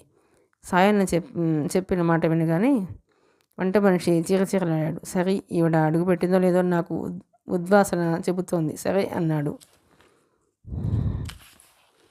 గిరిజ వంట ఇంట్లోకి వచ్చింది. సాయన్న కావాల్సిన సామానంతా అందిస్తున్నాడు. అన్నం వండటానికి బియ్యం కడుతున్న గిరిజకి కళ్ళు గిరున తిరిగినాయి. చిన్నమ్మ, సాయన్న వచ్చి పట్టుకునే లోపలే గిరిజ సింక్ మీదకి పడిపోయింది. చిన్నబాబు సాయన్న కేకలు పెట్టాడు. ఏమిటి సాయన్న? ముందు హాల్లో ఫోన్లో ఎవరితోనో మాట్లాడుతున్న చందు ఫోన్ పెట్టేసి వచ్చాడు. అతను వంట ఇంట్లోకి వచ్చేసరికి సాయన్న గిరిజ పడిపోకుండా పట్టుకోవడానికి సతమతమవుతున్నాడు. ఒంట్లో బాగాలేదు, వద్దని నేను మొత్తుకుంటూనే ఉన్నాను చిన్నబాబు, కానీ అమ్మాయి గారు వినలేదు. చూడండి, కళ్ళు తిరుగుతున్నట్టున్నాయి, పడిపోయారు మొత్తుకుంటున్నట్టుగా అన్నాడు. చందు దగ్గరికి వచ్చాడు. ఉండు, నువ్వులే అంటూ సాయన్న చేతిలో నుంచి తీసుకుని వడలిన తోటకూర కాడలా వెళ్ళాడుతున్న గిరిజని 2 చేతులతో ఎత్తి మెట్లెక్కి పైకి తీసుకువచ్చాడు. గిరిజ శరీరం వేడి నీడలో నుంచి తీసిన వస్తువులా కాలిపోతుంది. సాయన్న చందు ముందే పైకి పరిగెత్తికి వెళ్ళి గిరిజ గది తలుపులు తెరిచి పక్క సరిచేశాడు. చందు గిరిజని మంచం మీద పట్టుకోబెట్టాడు. ఆ ముఖంలో జ్వర తీవ్రత స్పష్టంగా కనిపిస్తోంది. ఆ క్షణంలో చందుకి గిరిజ అంటే జాలి వేసింది. మర్నాడు గిరిజకి జ్వరం కొద్దిగా తగ్గింది. 9 గంటలు అవుతుండగా చందు డాక్టర్ గారి కోసం ఫోన్ చేశాడు. ఆయన భార్య ఫోన్ తీసింది. చందు, మీ అంకుల్ పొద్దుటే బాత్రూంలో జారపడ్డారు, నడుము నొప్పి పుట్టిందట, మంచం మీద పడుకుని ఉన్నారు. ఇదిగో నీతో ఆయన మాట్లాడతారట, ఫోన్ ఇస్తాను, ఒక క్షణం ఉండు అంది. 2 నిమిషాలు అయిన తర్వాత ఆయన కంఠం వినిపించింది. చందు ఆయన ఎలా పడ్డాడో, ఇప్పుడు ఎలా ఉందో పరామర్శ చేశాడు. బాత్రూంలో పడ్డ కేసులు కొంచెం కష్టమే, అందుకే పెద్దవాళ్ళు టాప్ లేని బాత్రూమ్స్ పెట్టుకుని అలవాటు చేశారు. అలా అయితే సూర్యరశ్మి పడి క్రిమికీటకాదులు చచ్చిపోవటమే కాకుండా ఇలా పాకుడు పట్టే ప్రమాదాలు కూడా జరగవు. గిరిజకి ఎలా ఉంది? టెంపరేచర్ 100 డిగ్రీలు ఉంది. బ్యాండేజ్కి నుదుటి మీద రక్తం అట్టగట్టి ఉంది. బ్యాండేజ్ నువ్వు మార్చి కట్టు అన్నారు ఆయన. నేనా అన్నాడు చందు. అవును, చూడు, అదేం పెద్ద కష్టమేమీ కాదు అంటూ ఆయన మళ్ళీ బ్యాండేజ్ ఎలా కట్టాలో చెప్పారు. ఫోన్ పెట్టేసి వచ్చేసరికి గిరిజ మంచం మీద కూర్చుని సాయం ఇచ్చిన హార్లిక్స్ తాగుతోంది. చందు డాక్టర్ గారు బాత్రూంలో పడి గిరిజను చూడటానికి రాలేని పరిస్థితి చెప్పాడు. చందు చెప్పగా సాయన్న దూది బ్యాండేజ్ క్లాత్ తెచ్చాడు. మంచం మీద గిరిజకి ఎదురుగా కూర్చుని జాగ్రత్తగా ఆ దూది పెట్టి కట్టాడు. బ్యాండేజీ ముడి వేయటానికి గిరిజ తల వంచింది. అతను ముడి సరిగా లేదని మళ్ళీ గిరిజ తల పట్టుకుని గట్టిగా వేశాడు. ఆ పూట చందు ఇంట్లోనే ఉన్నాడు. వేళకి తనే స్వయంగా వచ్చి మందు ఇచ్చాడు. గిరిజ ఒక్క మాట కూడా మాట్లాడలేదు. గిరిజకి ఆ సాయంత్రం జ్వరం తగ్గింది. మర్నాడు గిరిజ పత్యం తింది. చందు పేక పట్టుకుని వచ్చాడు. గిరిజ లేచి కూర్చుంది. చందు గిరిజకి పేక ఎలా ఆడాలో నేర్పాడు. మొదట గిరిజకి నేర్పటంలో ఇద్దరి ఆట అతనే ఆడాల్సి వచ్చింది. ఇద్దరు ఆటలు తనే ఆడినా గిరిజ గెలిచిన డబ్బులు గిరిజకి ఇచ్చేశాడు. ఆట నేను ఆడనే లేదు. ఇవి నాకెలా వస్తాయి? గిరిజ డబ్బు చందు డబ్బు మీద పెట్టేసింది. నోనో, ఆట అంటే ఆటే, నియమం చెడకూడదు. చందు ఆ డబ్బు తీసి గిరిజ వైపు పెట్టి మిగతాది జేబులో వేసుకున్నాడు. ఇంతలో సాయన్న ఫోన్ వచ్చిందంటూ వచ్చాడు. రమేష్ పిలుస్తున్నాడు చిన్నబాబు. చందు క్షణంసేపు గిరిజ వైపు చూశాడు. గిరిజ ఆ మాటే వినట్టు పేక ముక్కలు కలుపుతోంది. నేను ఇంట్లో నేను చెప్పు అన్నాడు చందు. సాయన తల ఊపి వెళ్ళిపోయాడు. గిరిజలో పేక ఆటలో కూర్చుంటే టైమే తెలియదు. చందు మధ్యలో లేచి వెళ్ళి టేప్ రికార్డర్ తెచ్చి టేబుల్ మీద పెట్టి ఆన్ చేశాడు. పాటకి తల ఊపుతూ పేక తీసుకోసాగాడు. సాయంత్రం అవుతుండగా మేనేజర్ వచ్చాడు. అకౌంట్ బుక్స్ తీసుకువచ్చాడు. అక్కడ పెట్టి వెళ్ళండి అన్నాడు సీరియస్గా. మేనేజర్ వెళ్ళిపోయే ముందు చెప్పాడు. చిన్నబాబు, మన ఫ్యాక్టరీలో రంగయ్య కూతురు పెళ్ళిట, సాయం చేయమని వచ్చాడు అని చెప్పాడు. పెళ్ళ అయితే చాలా ఖర్చు ఉంటుంది. పాపం మనం ఇచ్చే జీతంలో ఏం మిగిలి ఏడుస్తుంది? ఒక 1000 రూపాయలు ఇవ్వండి అన్నాడు.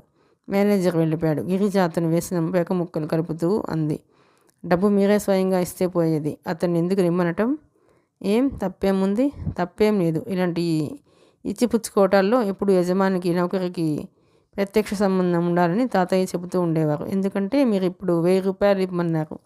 అతను ఎంత ఇస్తాడో మనకు తెలియదు.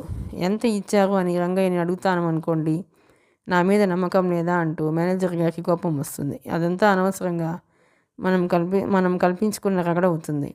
గిరిజ చెప్పేది చందు శ్రద్ధగా విన్నాడు. నిజమే సుమా అన్నాడు. పేక ఆట ముగిసింది. భోజనాలు ఇద్దరు వచ్చారు. చందు మేనేజర్ పెట్టి వెళ్ళిన పుస్తకాలు తెరిచి ఒక్కొక్క పేజీ మీద వరుసగా సంతకాలు పెట్టేస్తున్నాడు. గిరిజ కనుబొమ్మలు ముడిపడినాయి. అదేమిటి, ఆ లెక్కలేవి చూడకుండా అలా సంతకాలు పెట్టేస్తేలా అంది.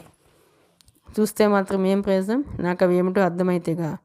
అతని ఎదుటే ఇలా సంతకాలు పెట్టేస్తే బాగుండదని అక్కడ పెట్టి వెళ్ళమని చెప్పేస్తాను. రాత్రంతా నా దగ్గర ఆ పుస్తకాలు ఉంటే నేను చెక్ చేశానని ఆ మేనేజర్ అనుకుంటాడు. బాగుంది. లెక్కల్లో ఎక్కడా రిమార్కులు లేకపోతే వాళ్ళకి తెలియదా? లేండి, నేను చూస్తాను. చందు లేచాడు. అతను వచ్చి సోఫాలో కూర్చున్నాడు. ఈరోజు చందు ఖాళీ చేసిన కుర్చీలో కూర్చుంది. ఆ పుస్తకాల్లో లెక్కలు చూడసాగింది. ఒక్కచోట రెడ్ పెన్సిల్తో మార్క్ వేస్తూ, ఇదేమిటి, మీ పేర కిందటి నెలలో 7000 ఖర్చు ఉంది, 7000 ఏం చేశారు అంది. 7000? నేను తీసుకున్నది 1000 రూపాయలే. బాగా గుర్తు చేసుకోండి. చందు గుర్తు చేసుకున్నాడు. లేదే, నేను కిందటి నెల అసలు ఎక్కువగా బయటకే వెళ్ళలేదు. 500 రూపాయలు కావాలంటే రమేష్కి ఇచ్చాను. మిగతా అది చిల్లర ఖర్చులైనాయి. గిరిజ జాగ్రత్తగా చూసింది. నా అనుమానం 1ని 7గా మార్చి ఉంటారు. ఏమిటి నిజమా? నేను సంతకం పెట్టానా? చూడండి. చందు లేచి వచ్చాడు. అక్కడ 7 అంకె స్పష్టంగా ఉంది. చందు గుర్తు చేసుకున్నాడు. ఆ రోజు నాకు గుర్తుంది. రమేష్ వచ్చాడు. నేను అతనితో వెళ్ళే తొందరలో ఉన్నాను. మేనేజర్ రసీదు కావాలన్నాడు. ఖాళీ రసీదు మీద సంతకం పెట్టి ఇచ్చేసి వెళ్ళిపోయాను. చూసారా, మీరు లెక్కలు అన్నీ తనిఖీ చేసినట్టు సంతకం పెట్టేస్తున్నారు. ఈ లెక్కల వివరాలు ఇక మీరు చూడరు. 6000 రూపాయలు మేనేజర్ జేబులోకి వెళ్ళిపోయి ఉంటాయి. రెడ్ లైన్ ఇంకోసారి బాగా గీసి పక్కన క్వశ్చన్ మార్క్ పెడుతూ అంది. చందు గిరిజ వైపు సంభ్రమంగా ఆనందంగా చూశాడు. Thanks a lot. ఈ రోజు నుంచి నువ్వే లెక్కలు చూడు బాబు. ఇలా ఈ 6 నెలల నుంచి వీళ్ళు ఎంత డబ్బు మాయం చేశారో అన్నాడు. నేను చూడను, మీకు నేర్పుతాను అంది గిరిజ. నాకా? చందు దండం పెట్టాడు. వద్దు బాబు, పరమబోర్. గిరిజ అతని వైపు క్షణం సేపు చూసింది. చూడండి, పేకాట కూడా నాకు పరమబోర్, కానీ మీకోసం నేను నేర్చుకోవటంలా అంది. ఓకే ట్రై చేస్తాను, కానీ నేను చూసినవి మళ్ళా నువ్వు చెక్ చేయాలి. గిరిజ టేబుల్ దగ్గర కూర్చుని ఈ లెక్కలని జాగ్రత్తగా పరీక్ష చేసింది. చందు మధ్యలో పుస్తకం కాస్త పక్కకు జరిపి గిరిజ వంకే చూస్తున్నాడు. చాలాసేపు అయింది. ఎక్కడో గడియారం 12 గంటలు కొట్టింది. గిరిజ ఉలిక్కి పడింది. ఈ జమా ఖర్చులు చూడటంలో మునిగిపోయిన గిరిజకి టైం తెలియలేదు. అబ్బా, అప్పుడే 12 గంటలైంది. లెక్కలు చాలా వరకు అయినాయి. గిరిజ పుస్తకాలు సర్ది పక్కన పెట్టింది. ట్యూబ్లైట్ తీసి బెడ్లైట్ వేసింది. చాలాసేపటి వరకు కూర్చోవటం వల్ల మెడలు నొప్పి పుట్టినాయి. ఒళ్ళు విరుచుకొని లేచి తన మంచం దగ్గరికి వచ్చింది. చందు సోఫాలో నిద్రపోతున్నాడు. అతని గుండెల మీద పుస్తకం ఉంది. ఓ పక్కకు తిరిగి చెంపకి చేయి ఆనించుకుని పడుకుని ఉన్న గిరిజ నిద్రపోతున్న చందునే చూస్తోంది. నిద్రలో అతని ముఖం పసితనం గుర్తుకు తెచ్చే అమాయకత్వంతో నిండి ఉంది. గారాబంతో చెడిపాడు, కానీ లేకపోతే చందు అంత మంచి కుర్రాడు లేడమ్మా. రాజగోపాలరావు గారి మాటలు గుర్తుకొచ్చాయి. గిరిజ కళ్ళ మీదకి నిద్ర వచ్చేసింది. రెప్పలు భారంగా నిద్రాదేవతని ఆహ్వానిస్తున్నట్టుగా మొదలుపడ్డాయి. నిద్ర పడుతూ పడుతూ ఉన్న గిరిజకి ఏదో మూలుగు లాంటిది వినిపించడంతో హఠాత్తుగా మెలకువ వచ్చింది. ఉనికి పడ్డట్టుగా కళ్ళు తెరిచి చూసింది. సోఫా మీద పడుకున్న చందు మూలుగుతున్నాడు. అతని శరీరం కిందకి పైకి సాగుతోంది. అతని చేతులు గుప్పెళ్ళుగా బిగుసుకున్నాయి. అతని ఒంటి నిండా చెమటలు తెగ కారుతున్నాయి. పళ్ళు బిగించుకున్నట్లుగా దవడ ఎముకలు తేడి కనిపిస్తున్నాయి. గిరిజ గబాల నేర్చుకొచ్చింది. No no. చందు నిద్రలోని గుప్పెళ్ళుగా మారిన చేతుల్ని ఎత్తి ముఖానికి అడ్డంగా పెట్టుకున్నాడు. అతను భయంకరమైన యాతనకి గురవుతున్నట్లుగా అతని శరీరం పాములా మెలకులు తిరుగుతోంది. నో అరుస్తున్నాడు. గిరిజ గబాలను వెళ్ళింది. అతని ఒంటి మీద చేయి వేసి చూసింది. చందు చందు పిలిచింది. గిరిజ బాగా భుజాలు పట్టి కుదుపుగా అతను కాస్త శాంతించాడు. కళ్ళు తెరిచి కూర్చున్నాడు. అతని చూపులు ఇంకా భయ విఫలంగానే ఉన్నాయి. Oh Rosie Rosie save me please. అతను గబాలను గిరిజ మెడ చుట్టూ చేతులు వేసి గుండెల్లో ముఖం దించుకున్నాడు.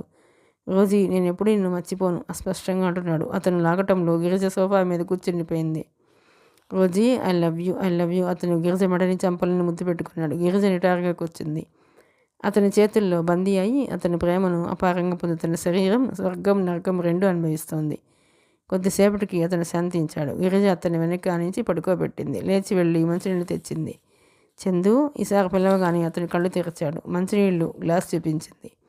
మొదట అతను గిరిజ ఎవరో అర్థం కాని వాడిలా చూశాడు. గిరిజ అతన్ని లేపి కూర్చోబెట్టి మంచినీళ్ళు తాగించింది. అతనికి పూర్తిగా మెలకువ వచ్చింది. గబాలను సోఫా మీద నుంచి లేచాడు. అబ్బా, ఇక్కడ చెమట వస్తోంది అన్నాడు. ఇక్కడ చెమట పోస్తోంది అన్నాడు. ఒక్క క్షణం ఆ గదిని గిరిజని తదేకంగా చూశాడు. అరే, నేను ఇక్కడే నిద్రపోయానా? నా గదిలోకి వెళతాను అంటూ అక్కడి నుంచి వెళ్ళిపోయాడు. గిరిజ వచ్చి మంచం మీద పడుకుంది. Rosie I love you. అతని మాటలే వినిపిస్తున్నాయి. రోజీ ఎవరు? అతని కల్లో భయంకరంగా వెంటాడే రోజీ ఎవరు? గిరిజ అదే ఆలోచిస్తూ పడుకుంది. సాయన్న మొక్కలకి నీళ్లు పెడుతున్నాడు. గిరిజ అక్కడే కొద్దిగా అటు ఇటు తిరుగుతోంది. జ్వరం పూర్తిగా తగ్గిపోయింది. నుదుటి మీద గాయం కూడా మానుతోంది. కాస్త తేలికైనప్పటి నుంచి గిరిజ మంచం మీద పడుకోలేదు, తిరుగుతూనే ఉంది. గిరిజ సాయన్న దగ్గరికి వచ్చింది. సాయన్న పెంచింది. ఏంటమ్మా? సాయన్న చిన్న మాట అడగనా? ఏంటమ్మా, మీరు యజమానులు అడిగేయాలి కానీ అలాగంటారా? గిరిజ క్షణం సేపు తటపడాయించింది. రోజీ ఎవరు? ఆ పేరు వినగానే సాయన్న ముఖం పోయింది. చెప్పు సాయన్న. చిన్నబాబు మొన్న ఓ రోజున నిద్రలో పీడకలతో లేచారు. నన్ను పట్టుకుని రోజీ అన్నారు. సాయన్న గిరిజ వైపు చూస్తున్నాడు. గిరిజ అనునయంగా ఉంది.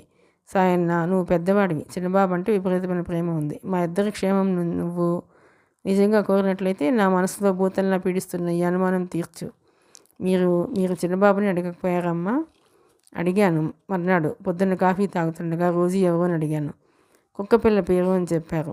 ఆ కుక్కపిల్ల అంటే తనకిష్టంట. ఆ కుక్కపిల్ల దురదృష్టవశాత్తు యాక్సిడెంట్లో చచ్చిపోయిందట. అది అంతా నిజమే, కానీ రోజీ కుక్కపిల్ల కాదమ్మా, అందమైన ఆడపిల్ల అనే నాకు అనుమానం వేసింది. మీ చిన్నబాబు నాకు అది చెప్పడానికి ఇష్టపడలేదు. అందుకే కుక్కపిల్ల అని చెప్పారు. రోజీ ఎవరో నేనే తెలుసుకోవడానికి నిశ్చయించుకున్నాను. సాయన్న పైప్ కింద పెట్టాడు. పూల మొక్కల్లో పెరిగిన గడ్డిని నాకుతూ చెప్పాడు. చిన్నబాబుకి ఒక ట్యూషన్ మాస్టర్ ఉండేవారమ్మ. ఆయన ఇక్కడే అదుగో ఆ సర్వెంట్ క్వార్టర్స్లో ఉండేవారు. ఆయనకి బాగా బిడ్డలు లేరు. మెడ్రాస్లో ఆయనకి చెల్లెలు ఉంది. ఆ చెల్లెలు కూతురే రోజీ తల్లిపోయింది. రోజీ మెడ్రాస్లో ఉండి చదువుకుంటూ సెలవులకు వచ్చింది. చిన్నబాబు ఆ అమ్మాయి సరదాగా కబుర్లు చెప్పుకునేవారు. సినిమాలకి షికార్లకి తిరిగేవారు. ఆ తర్వాత ఏమైందో ఏమో పెద్దయ్య గారు ఆ టీచర్ని పంపేశారు. రోజీ వెళ్ళిపోయింది. 2 నెలల తర్వాత రోజీ కారు యాక్సిడెంట్లో చనిపోయింది.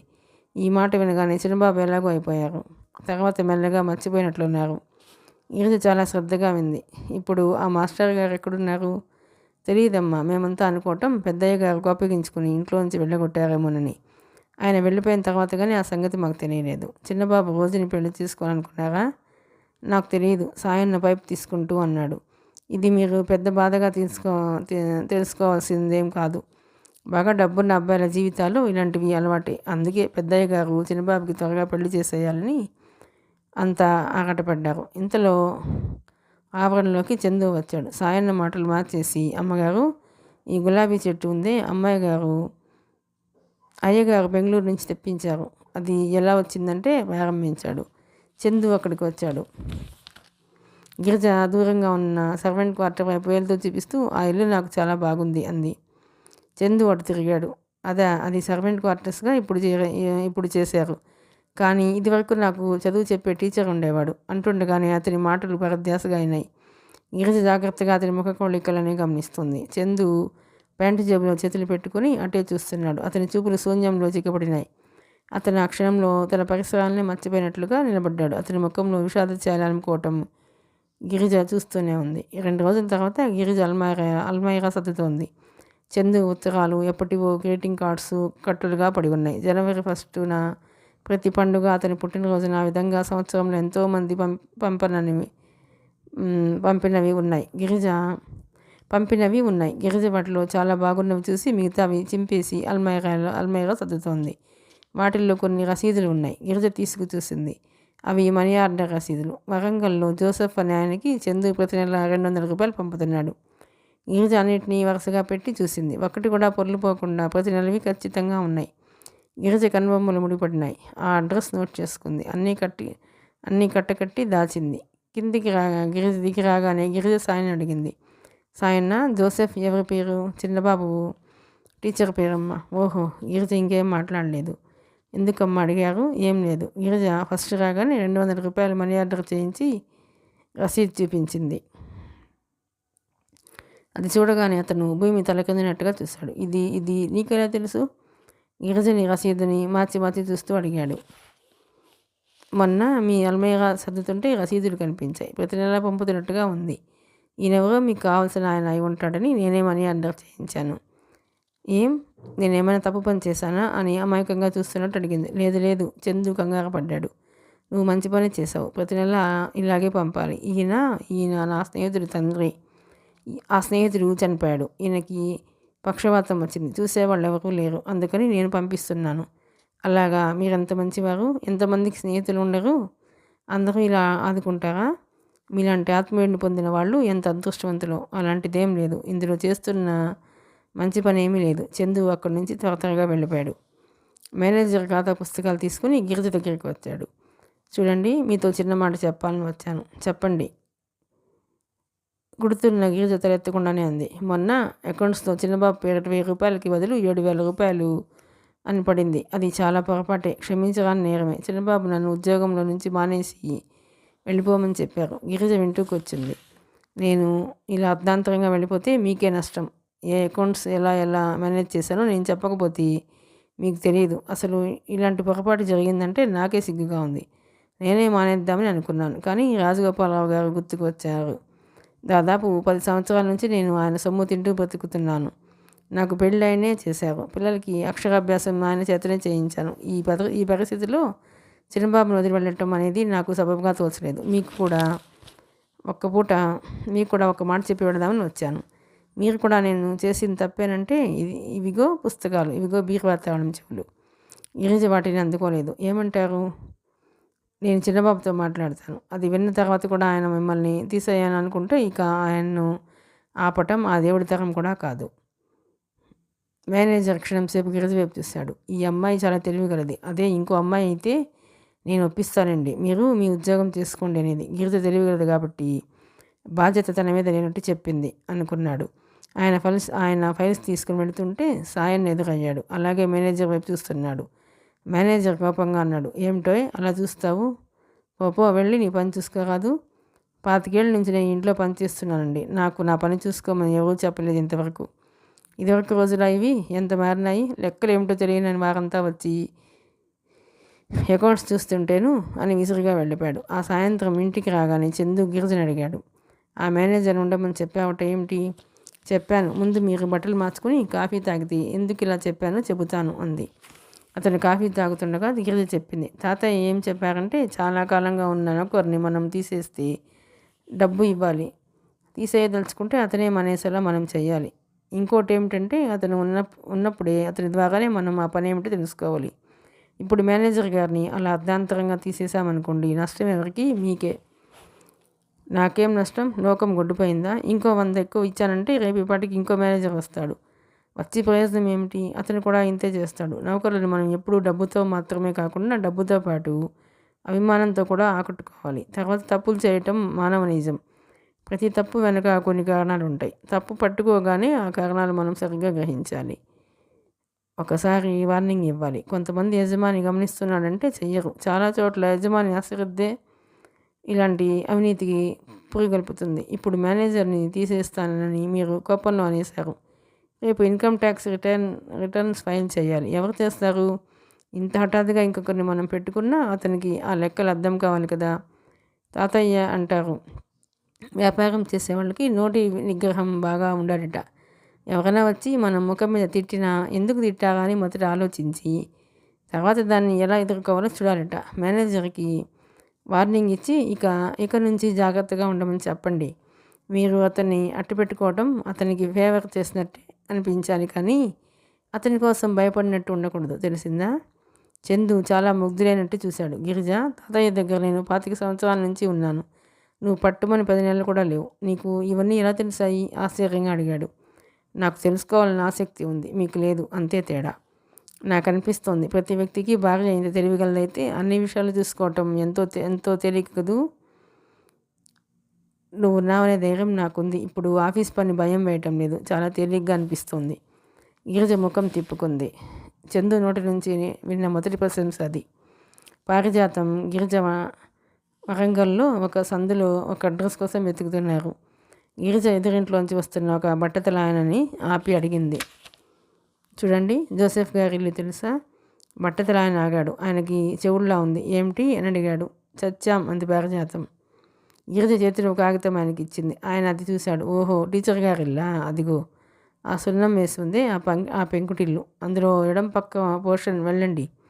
ఆ గేట్ తీసుకువెడితే వడకుర్చీలో పడుకుని పిల్లలకి పాఠాలు చెబుతూ ఆయనే మీకు కనిపిస్తాడు అనేసి వెళ్ళిపోయాడు. అమ్మయ్య, ఈ వీధంతా దున్నేసి ఎలాగైతే పట్టేసుకున్నాం అంది పారిజాతం. గిరిజ, పారిజాతం ఇద్దరు గేట్ తీసుకుని లోపలికి వెళ్ళారు. ఆవరణలో 4-5 కాపురాలు ఉన్నట్టున్నాయి. బిలబిల్లాడుతూ పిల్లలు చాలామంది ఉన్నారు. వాకిట్లో చీరలు ఆరవేస్తున్నాయి. కోళ్ళు గునగున అటు ఇటు పరిగెత్తుతున్నాయి. ఆ చెవిట ఆయన చెప్పింది నిజమే. ఎడం వైపున చివరిగా ఉన్న పోర్షన్లో ఒక ఆయన పొడక్కుర్చీలో కూర్చుని ఉన్నాడు. ఆయనకి పక్కన ఉన్న అరుగు మీద 8-20 సంవత్సరాలు గల ఆడపిల్లలు కూర్చుని ఉన్నారు. వాళ్ళ చేతుల్లో పుస్తకాలు ఉన్నాయి. పడకుర్చీలో కూర్చుని ఉన్న ఆయన చక్కటి ఇంగ్లీష్లో ఏదో పాఠం బోధిస్తున్నాడు. గిరిజ ఆయన దగ్గరికి వెళ్ళింది. ఆ అడ్రస్ కాగితం చూపించింది. నేనేనమ్మా, ఏం కావాలి మీకు? ఆయన కళ్ళజోడులో నుంచి చూస్తూ అడిగాడు. నా పేరు గిరిజ, నేను రోజీ క్లాస్మేట్ నండి. మాది మెడ్రాస్. రోజీ పేరు వినగానే ఆయన ముఖంలో ఆసక్తి వెల్లువలా వచ్చింది. అరే, నిజంగానా? కూర్చోండి. అమ్మా విజయ, ఆ పక్క యేసుదాసుని అడిగి నేను ఇవ్వమన్నానని 2 కుర్చీలు అడిగి పట్టుకురా అన్నాడు. విజయ్ కుర్చీలు తెచ్చి వేసింది. గిరిజ కూర్చుంటూ పారిజాతాన్ని పరిచయం చేసింది. ఈ అమ్మాయి నా ఫ్రెండ్ అండి, ఈ ఊరే. వాళ్ళ ఇంటికి వచ్చాను. నేను హైదరాబాద్లో ఎంక్వైరీ చేస్తే మీరు ఈ ఊళ్ళో ఉన్నారని తెలిసింది. ఈ అడ్రస్ ఎవరిచ్చారు? చంద్రశేఖర్ అని రాజగోపాలరావు గారు మనమడట, ఆయన ఇచ్చారు. ఆ పేర్లు వినగానే ఆయన ముఖం సీరియస్గా అయింది. విజయ, ఈ పూట మీకు ఇంక సెలవు, రేపు రండి అన్నారు ఆయన. అలాగే సార్. 5 నిమిషాల్లో ఆ 3 ఆడపిల్లలు పుస్తకాలు సర్దుకుని వెళ్ళిపోయారు. గిరిజ విచారంగా చూస్తూ అంది. రోజీ మరణించటం ఎంత ట్రాజడీ కదూ అంకుల్. మేము ఎవ్వరం నమ్మలేకపోయాం. ఆయన కళ్ళు విషాదానికి బాగా మారిపోయినాయి. అవునన్నట్లు తల ఊపాడు. అసలు ఎలా పోయింది? కారు యాక్సిడెంట్ అని ఎంతోమంది అన్నారు. కాదు, కావాలనే చంపారని ఇంకా కొంతమంది అన్నారు. అసలు విషయం ఏమిటో మీకే తెలియాలి. ఆయన మాట్లాడలేదు. ఒకసారి భగవంతుడిని తలుచుకున్నట్టుగా క్రాస్ చేసుకున్నాడు. లోపలికి రండి, మీకు కాస్త కాఫీ ఇస్తాను. ఆయన లేచాడు. కర్రని ఆసరా చేసుకుని నడుస్తూ, ఈ మధ్యనే నాకు పక్షవాతం వచ్చి ఆ ప్రభు దయ వల్ల కాస్త తగ్గింది. 4-5 నెలల నుంచి ఈ మాత్రం లేచి నడవగలుగుతున్నాను అన్నాడు. పారిజాతం, గిరిజ లోపలికి వచ్చారు. లోపల బాగా పెద్ద గదే ఉంది. పుస్తకాలు షెల్ఫ్లో ఉన్నాయి. ఇంకో పక్క మూలగా పియానో ఉంది. దాని మీద పోనీటైల్ కట్టుకుని స్లీవ్లెస్ వీకట్తో మెడగల బ్లౌజ్ వేసుకున్న ఒక అమ్మాయి ఫోటో ఉంది. గిరిజ ఆ ఫోటో రోజీదే అయి ఉంటుందని ఊహించింది. అంకుల్, ఆల్బమ్ లేదా అని అడిగింది. ఉంది, అదిగో ఆ పుస్తకాల బీరువా తెరిచి అందులో 36లో ఉంది అంటూ ఆయన వంట ఇంట్లోకి వెళ్ళాడు. గిరిజ పుస్తకాల బీరువా తెరిచింది. ఆల్బమ్ పుస్తకాల మీదనే పెట్టి ఉంది. అది తీసి చూసింది. అందులో పియానో మీద ఉన్న అమ్మాయి ఫోటోలు చాలా ఉన్నాయి. మెడ్రాస్ కాలేజీ ఫోటోలు కూడా ఉన్నాయి. అందులో చందు ఫోటోలు ఉన్నాయి. చందు, రోజీ కలిసి ఉన్నవి కూడా అనేకం ఉన్నాయి. ఒకచోట రోజీ బర్త్డే కేక్ కట్ చేస్తుంది. మరో చోట రాజగోపాలరావు గారింట్లో గ్లాస్ హౌస్ దగ్గర పైనుంచి వెళ్లాడుతున్న ఆకుపచ్చ తీగలను చేత్తో పట్టుకొని నిలబడి ఉంది. ఆ ఫోటోల్లో రోజుతో పాటు రాజగోపాలరావు గారి ఇల్లు కూడా రకరకాల కోణాల్లో కనిపిస్తోంది. రోజు ఈ పియానో దగ్గర కూర్చొని వాయిస్తున్నవి చాలా ఉన్నాయి. గిరిజ ఆల్బం చేత పట్టుకుని జోసెఫ్ ఉన్న వంట ఇంట్లోకి వచ్చింది. అంకుల్, మీకెందుకు శ్రమ, నేను కలుపుతాను ఉండండి అంటూ కాఫీ 3 కప్పుల్లోకి చకచకా తనే కలిపింది. ముగ్గురు వచ్చి పియానో ఉన్న గదిలో కూర్చున్నారు. పారిజాతం అక్కడున్న పుస్తకాలను, గోడకున్న క్యాలెండర్లను తదేకంగా పరిశీలిస్తోంది. గిరిజ కాఫీ తాగుతోంది. రోజు ఈ పియానో బాగా వాయించేదనుకుంటా. ఆయన తల ఊపాడు. పియానో ముందు కూర్చుంటే తనకి ఇక టైమే తెలియదు. గిరిజ ఆల్బం తెచ్చింది. ఆయనకు చూపిస్తూ, అంకుల్, ఇతనెవరు, చంద్రశేఖర్ అని చెబుతూ నాకు ఉత్తరాలు రాస్తుండేది ఇతడేనా? ఆయన తల ఊపారు. అతన్ని పెళ్లి చేసుకోవాలని అనుకుంటున్నానని వ్రాసింది. మరి పెళ్ళి ఎందుకు జరగలేదు? అంత దైవ నిర్ణయం. ఆయన పైకి వేలు పెట్టి చూపించారు. అసలేమైంది అంకుల్? రోజీ మరణించడం మాకంతా ఒక మిస్టరీ. చెప్పానుగా తల్లి, అంతా దేవుని లీల అని. రోజీ గుర్తుకు వస్తే అసలేం జరిగిందో తెలియక బాధ అనిపిస్తుంది. తను కూడా మా అందరిలాగానే హాయిగా ఉండాల్సిన మనిషే కదా. భగవంతుడు కొందరికి అన్నీ ఇచ్చి జీవితం లాగేసుకుంటాడు. అకాల మరణం అంత అన్యాయం ఇంకోటి లేదేమో అన్నాడు ఆయన. గిరిజ లేచింది. పియానో దగ్గరికి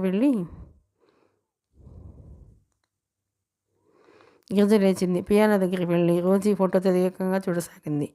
అంకుల్, మీకు విషయం ఏమిటో తెలిసి ఉంటుందని నా నమ్మకం. ఒకవేళ అది మేం తెలుసుకోకూడని నిగూఢ రహస్యం అయితే మిమ్మల్ని నేనేం బలవంతం చేయను. రోజుకి ఒక స్నేహితురాలిగా నేను అదంతా తెలుసుకోవాలని ఆతురత పడ్డాను. నా ఆతురత తప్పైతే నన్ను క్షమించండి. నువ్వు అలా ఏం భావించిన అవసరం లేదు. ఇందులో చెప్పగానంత రహస్యం ఏమీ లేదు. మరి చెప్పండి అంకుల్, రోజీకి చంద్రశేఖర్కి ఎలా పరిచయం ఏర్పడిందో, అది చివరికి ఎలా విషాదానికి దారితీసిందో తెలుసుకోవాలని నాకెంతగానో ఉంది. నా ఆతురతకి అసలు కారణం కూడా మీకు చెప్పేస్తాను. నేను స్నేహమయి అనే కలం పేరుతో కథలు రాస్తుంటాను. నా స్నేహితురాలి జీవితమే ఎందుకు రాయకూడదు అనిపించింది. ఆ భావంతోనే ఇంత దూరం మిమ్మల్ని వెతుక్కుంటూ స్వయంగా వచ్చాను. అలాగా? ఆ మాట నాకు ముందే చెప్పలేదేం? మరి నీకంతా చెబుతాను, కానీ నువ్వు క్షుణ్ణంగా తెలుసుకోవాలంటే మొదటి నుంచి వినాలి అన్నాడు ఆయన. చెప్పండి అంకుల్ అంది గిరిజ. గిరిజ పియానోని ఆనుకుని నిలబడింది. ఆయన సోఫాలో కూర్చున్నాడు. పారిజాతం బొమ్మలా చూస్తోంది. జోసెఫ్ రోజీ గురించి చెప్పసాగాడు. మిగతా కథ 8వ భాగంలోనండి. ప్లీజ్ అండి, ఈ నవల కనుక మీకు నచ్చినట్లయితే లైక్ చేయండి, షేర్ చేయండి, సబ్స్క్రైబ్ చేయండి.